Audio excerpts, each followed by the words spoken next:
Трчањето е наједноставната и најекономичната спортска активност што секој може да ја практикува. Без разлика дали сакате да џогирате, како што се нарекува лесното трчање, или пак да се подготвите за маратон. Овие совети и трикови ќе ви бидат од корист. Патиките се најважни кога станува збор за опремата за трчање.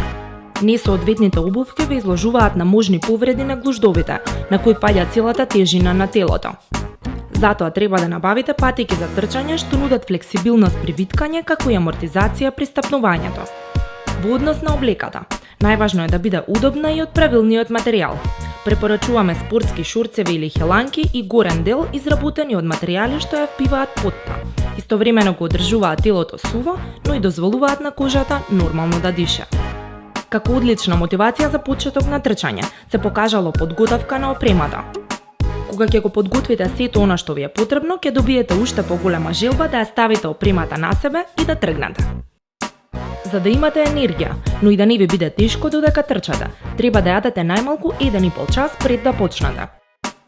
Не се препорачува јадење тешка или мрсна храна, туку лесен и здрав оброк, например во облик на житарки или овошје. Позитивно влијае и конзумирањето на кафе, затоа не го избегнувајте кога планирате да трчате. Ова ќе ви даде поголема издржливост и значително подобри перформанси на патиката. Загревањето е особено важен елемент од трчањето, а пред да почнете да се загревате, измасирајте се со тоник за мускули кој брзо се впива и нема да ви ја измасти облеката. Ова ќе ви овозможи дополнително загревање на мускулите, а со тоа и можност за нивно максимално искористување за време на трчањето.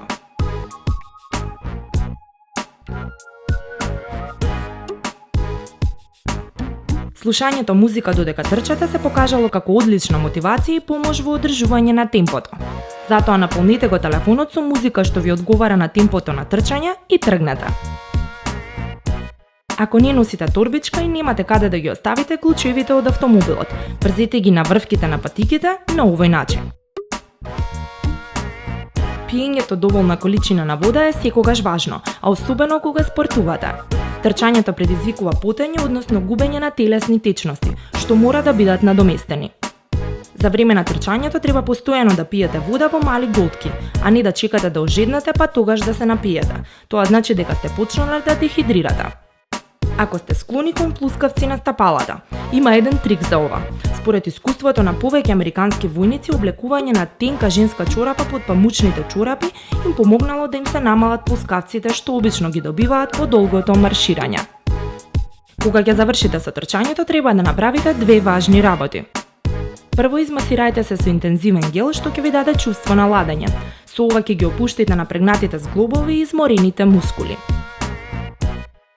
Второ, напите се спортски пијалак збогатен со витамини и минерали.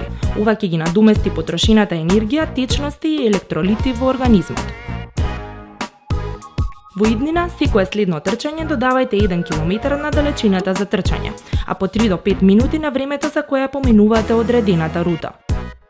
Така постепено ќе ја подобрите кондицијата и ќе постигнете подобри резултати.